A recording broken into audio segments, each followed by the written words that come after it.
Hello friends, welcome to Easy Finance Plus. आज हम एक नया कोर्स शुरू करने जा रहे हैं जो कि आईपीओ के ऊपर है। इसमें हम डिस्कस करेंगे आईपीओ क्या है और एक बिजनेस कैसे ओरिजिन होता है। बेसिकली हम आईपीओ के बारे में सब कुछ डिटेल करेंगे। We will discuss everything about IPO in detail. IPO क्या है? जब एक कंपनी अपना शेयर जनरल पब्लिक को फर्स्ट टाइम इशू करता है उसको इनिशियल पब्लिक ऑफरिंग या फिर आईपीओ बोलते हैं। लेकिन इससे आपको क्लियरली समझ में नहीं आ रहा होगा कि एक कंपनी क्यों पब्लिक को अपना शेयर ऑफर कर रहा है या फिर एक कंपनी क्यों स्टॉक मार्केट में लिस्टिंग होना चाहता है। तो हम ये वीडियो में पूरा डिटेल में जानेंगे बेसिक से। ये बेसिकली हमारा फर्स्ट चैप्टर है और इससे मैं चाहता था कि एक ही वीडियो में बनाऊंगा, लेकिन वीडियो बहुत लेंदी हो जाता और आपको समझने में भी मज़ा नहीं आता। इसीलिए मैं ये वीडियो डिवाइड कर दिया हूँ कुछ पार्ट्स में, और ये 3-4 पार्ट्स में ये फर्स्ट चैप्टर आएगा। और ये वीडियो शॉर्ट एंड सिंपल रहेगा और आपको समझने में भी मज़ा आएगा। तो चलिए शुरू करते हैं। तो फ्रेंड्स, इस चैप्टर में हम डिस्कस करेंगे एक बिजनेस कैसे स्टार्ट होता है और कैसे ग्रो करता है। और नेक्स्ट चैप्टर में हम डिस्कस करेंगे कि किस स्टेज में आके एक बिजनेस अपना जो शेयर है पब्लिक को इशू करता है या फिर स्टॉक एक्सचेंज में लिस्टिंग होता है, और उसका लिस्टिंग का बेनिफिट क्या होता है लिस्टिंग होने से। ये सब नेक्स्ट चैप्टर में डिस्कस करेंगे।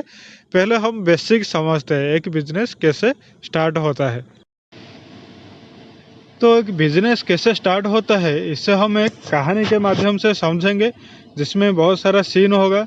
और इसका जो फर्स्ट सीन है, ये वीडियो का पार्ट 1, मतलब ये वीडियो जो है ये कहानी का फर्स्ट सीन होगा, ताकि आपको एक क्लियर अंडरस्टैंडिंग होगा। मतलब आप बहुत अच्छे से समझ पाएंगे कि एक बिजनेस कैसे इवॉल्व होता है और इसका जो फंडिंग होता है, बिजनेस को जो भी फंडिंग मिलता है, ये भी बिजनेस ग्रो होने के साथ कैसे चेंज होता रहता है।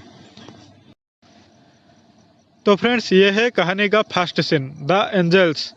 आपने सुना होगा एंजल इन्वेस्टर, तो वो क्या होते हैं सब कुछ डिटेल में इसमें जानेंगे। तो चलिए हम कहानी के माध्यम से समझते हैं। तो आप मान लीजिए कि एक एंटरप्रेन्योर है। एंटरप्रेन्योर मतलब कोई ऐसा आदमी जो कि बिजनेस से पैसा कमाता है। एक नया एंटरप्रेन्योर है जो कि इसके पास ब्रिलियंट बिजनेस आइडिया है। और क्या आइडिया है? ये हाईली फैशनेबल और ऑर्गेनिक कॉटन टी शर्ट बनाने के लिए। और वो डिज़ाइन यूनिक है और बहुत अट्रैक्टिव है और बहुत ही बेस्ट क्वालिटी कॉटन से बनता हो। और जो एंटरप्रेन्योर है वो बहुत ही कॉन्फिडेंट है अपने बिजनेस सक्सेसफुल होने के लिए और बहुत ही एंथुसियास्टिक है। लेकिन अब एक प्रॉब्लम आता है उसके सामने, जैसे कि हर बिजनेस स्टार्टिंग में हर बिजनेस में होता है। क्या वो problem? Where would he get the money? पैसा कहाँ से आएगा? बिजनेस आइडिया तो है और कॉन्फिडेंट भी है कि अपना बिजनेस सक्सेसफुल होगा, लेकिन बिजनेस के लिए पैसा कहाँ से आएगा? तो ये आप अज्यूम कीजिए, मान लीजिए कि ये जो एंटरप्रेन्योर है इसका कोई बिजनेस बैकग्राउंड नहीं है। मतलब एक आम आदमी है, लेकिन अच्छा एक इसके पास बिजनेस आइडिया है। तो ऐसे जनरल पब्लिक को नॉर्मली कोई भी इंटरेस्ट नहीं दिखाएगा। इन्वेस्टर जो होते हैं, बड़े बड़े इन्वेस्टर, वो लोग इनिशियल स्टेज में इन्वेस्ट करने के लिए इंटरेस्ट नहीं दिखाएंगे। तो ये एंटरप्रेन्योर क्या करेगा? ये अपना फैमिली और फ्रेंड्स को अप्रोच करेगा। अगर ये एंटरप्रेन्योर चाहे तो बैंक को लोन के लिए अप्रोच कर सकता है, लेकिन इनिशियल स्टेज में बैंक को लोन के लिए अप्रोच करना बेस्ट ऑप्शन नहीं है, क्योंकि कंपनी अभी तो सिर्फ एक आइडिया है। ये अपना कैपेक्स में बहुत सारा खर्चा करेगा। कैपेक्स मतलब कैपिटल एक्सपेंडिचर, जो कि कंपनी जो लॉन्ग टर्म के लिए जो भी इक्विपमेंट में खर्चा करता है उसको कैपिटल एक्सपेंडिचर बोलते हैं। जैसे प्लांट इक्विपमेंट ये सब होता है, तो इसमें ज़्यादा एक्सपेंस हो जाएगा और इनकम भी स्टार्टिंग से ज़्यादा नहीं होगा। तो कंपनी के ऊपर प्रेशर बढ़ जाएगा लोन रिपेमेंट करने के लिए।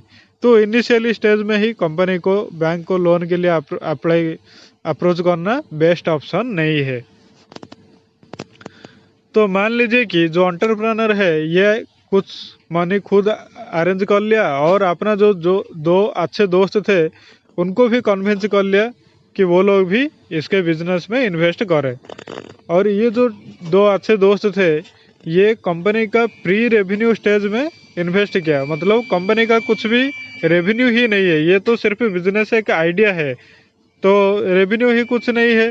तो ये लोग क्या किए, ब्लाइंड बेट किए, मतलब इनको तो सिर्फ आइडिया ही पता है, लेकिन बिजनेस कितना सक्सेसफुल होगा ये कुछ भी नहीं पता है, फिर भी ये लोग इन्वेस्ट करने के लिए तैयार हो गए। तो इसको बोलते हैं एंजल इन्वेस्टर्स। मतलब कंपनी का जो बिजनेस है बेसिकली, जब एक आइडिया होता है फिर भी जो लोग इसमें इन्वेस्ट करते हैं उसको बोलते हैं एंजल इन्वेस्टर्स। और ये भी नोट कीजिए कि जो मनी ये लोग देते हैं, अपना जो अच्छे दोस्त जो इन्वेस्ट कर रहे हैं, ये कोई उधार नहीं है, लोन नहीं है, ये एक्चुअली इन्वेस्टमेंट है। मतलब कल अगर कंपनी का कुछ भी लॉस होता है तो ये लोग भी इसमें पार्टनरशिप रहेंगे, मतलब प्रॉफिट होता तो भी शेयर रहेगा और लॉस में भी इनका शेयर रहेगा। तो मान लीजिए कि प्रोमोटर और दो एंजल जो है ये लोग मिलके 5 करोड़ रुपीस का कैपिटल इकट्ठा किए हैं। प्रोमोटर कौन है? प्रोमोटर का बेसिकली मीनिंग होता है founding member of the company. मतलब इसमें फाउंडिंग मेंबर कौन है? जो एंटरप्रेन्योर था वो फाउंडिंग मेंबर है, तो वो प्रोमोटर हो गया। और एंजल्स दो दो जो अच्छे दोस्त थे उसके, वो एंजल इन्वेस्टर हो गए। और ये तीन मिल के 5 करोड़ का कैपिटल इकट्ठा किया। और ये जो इनिशियल मनी होता है ये बिजनेस स्टार्ट करने के लिए, इसको बोलते हैं द सीड फंड। ये जो 5 करोड़ है ये इससे ही बिजनेस स्टार्ट होगा, तो इससे बोलते हैं द सीड फंड। और ये बात भी जान लीजिए कि ये जो सीड फंड होता है ये एंटरप्रेन्योर मतलब जो प्रोमोटर है उसके अकाउंट में, पर्सनल बैंक अकाउंट में नहीं रहेगा। ये कहाँ रहेगा? ये जाएगा कंपनी का बैंक अकाउंट में। मतलब कंपनी का नेम में एक बैंक अकाउंट होगा और इसमें ये सीड फंड जाएगा। और जब ये सीड फंड जो है ये कंपनी का बैंक अकाउंट में जाएगा तब उसको और सीड फंड नहीं बोलेंगे, इसको क्या बोलेंगे? शेयर कैपिटल बोलेंगे। तो ये सीड फंड जब कंपनी का बैंक अकाउंट में जाते हैं उसको बोलते हैं हम शेयर कैपिटल।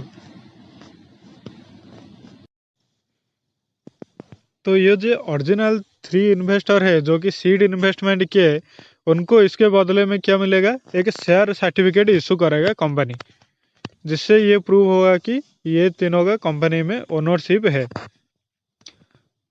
और ये कंपनी के पास अभी के लिए क्या असेट है? ओनली कैश ही है 5 करोड़ रुपीस। ना इसके पास कुछ प्लांट है ना इक्विपमेंट है, जो भी बनाएगा इस 5 करोड़ से ही बनाएगा। तो अभी के लिए ये कंपनी के पास सिर्फ 5 करोड़ रुपीस है।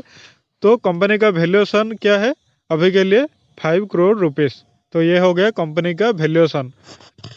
तो कंपनी इनिशियल स्टेज में है तो इसीलिए ये सिर्फ 5 करोड़ इसका वैल्यूएशन हो गया। और अगर एस्टेब्लिश्ड कंपनी होता तो उसका हम जो एसेट है सब काउंट करना पड़ता, जैसे कि प्लांट इक्विपमेंट जो भी है या फिर कैश बैलेंस है जो भी, और फ्यूचर ग्रोथ पोटेंशियल देखे भी कंपनी का वैल्यूएशन किया जाता है। और ये जो इशू शेयर करना बहुत ही सिंपल है। कंपनी क्या करता है, एक शेयर का वैल्यू अज्यूम करता है। जैसे कि आप मान लीजिए कि कंपनी एक शेयर का वैल्यू 10 रुपया रखा, तो 5 करोड़ टोटल कैपिटल है, तो एक शेयर का वैल्यू 10 रुपया है, तो कितना शेयर टोटल आएगा? 50 लाख, क्योंकि 50 लाख इंटू 10 रुपया करेंगे तो 5 करोड़ हो जाता है। और ये जो इनिशियल जो शेयर का वैल्यू रखा है 10 रुपया, इसको हम क्या कहेंगे? इसका फेस वैल्यू कहेंगे। तो ये शेयर का फेस वैल्यू क्या है? 10 रुपया। और फेस वैल्यू कुछ भी रख सकता है, जैसे कि अगर कंपनी फेस वैल्यू 5 रखता है तो टोटल नंबर ऑफ शेयर कितना होता? 1 करोड़, क्योंकि 5 रुपया इंटू 1 करोड़ करेंगे तो 5 करोड़ आ जाता है। और ये जो टोटल 50 लाख शेयर है इससे हम बोलेंगे ऑथोराइज्ड शेयर्स। ये कंपनी का क्या है? ऑथोराइज्ड शेयर्स, टोटल जितना भी शेयर हो गया। और ये जो शेयर है ये सबको अलॉट होगा। किस किस को अलॉट होगा? प्रोमोटर और 2 एंजल्स को। और कुछ शेयर्स जो है कंपनी अपने पास भी रखेगा, जो कि फ्यूचर में इशू करेगा, क्योंकि फ्यूचर में कंपनी में कोई अगर इन्वेस्ट करता है तो उसको भी शेयर इशू करना पड़ेगा। तो कुछ शेयर कंपनी क्या करेगा? अपने पास रखेगा फ्यूचर इशू के लिए। तो अब आप अज्यूम कीजिए कि प्रोमोटर जो है, फाउंडर जो है, इसको 40% शेयर इशू किया गया और 2 एंजल्स जो है उनको 5% शेयर इशू किया गया। तो कितना हो गया, 40 + 5 + 5 50% हो गया। तो बाकी 50% क्या किया, कंपनी अपने पास रखा। तो जो प्रोमोटर और 2 एंजल्स क्या किए, ये 50% शेयर ओन किए और 50% कंपनी के पास रहा। जो शेयर जो प्रोमोटर और 2 एंजल को इशू हो गया है, इसको क्या बोलेंगे अब, इश्यूड शेयर। ये अलॉट हो गया ऑलरेडी, तो अलॉटेड पोर्शन शेयर को हम बोलेंगे इश्यूड शेयर। और जो अलॉटेड नहीं हुआ इसको हम क्या बोलेंगे, authorised share but not allotted. जैसे कि 50% ये रह गया, इसको बोलेंगे authorised share but not allotted. तो आप इसे देख सकते हैं, ये टेबल से बहुत अच्छे से समझ सकते हैं कि इनिशियल शेयर होल्डिंग पैटर्न क्या है। तो आप देख सकते हैं यह है प्रोमोटर और इसका जो नंबर ऑफ शेयर से कितना है, टोटल कितना शेयर था 50 लाख, इसमें से 20 लाख इसके पास आ गया और 2,50,000 एंजल 1 के पास और एंजल 2 के पास 2,50,000। तो परसेंटेज में देखेंगे तो प्रोमोटर के पास 40% शेयर होल्डिंग है और एंजल 1 के पास 5%, एंजल 2 के पास 5% है। तो टोटल 50 लाख शेयर जो था, इसमें से 25 लाख इशू हो गया और ये 50% है टोटल शेयर का।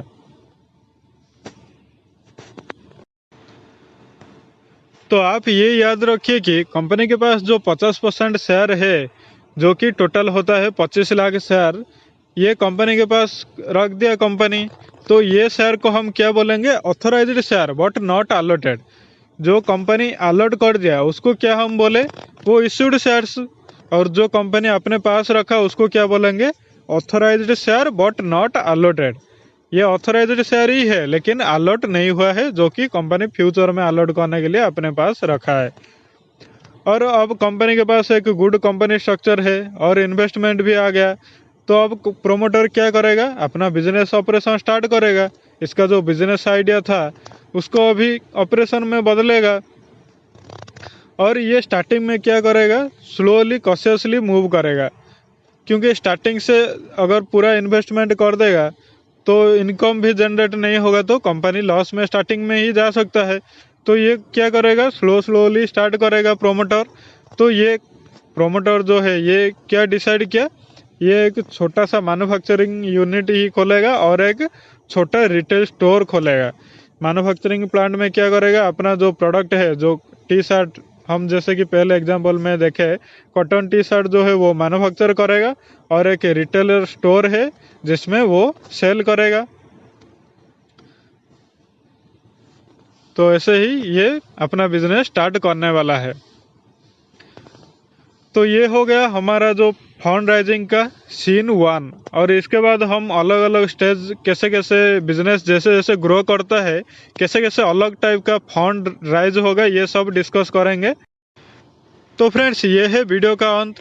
आशा करता हूँ कि वीडियो आपको बहुत ही अच्छे से समझ में आया होगा और जो एंजल इन्वेस्टर कैसे इन्वेस्ट करते हैं एक बिजनेस में इनिशियल स्टेज में, उसके बारे में पता चला होगा।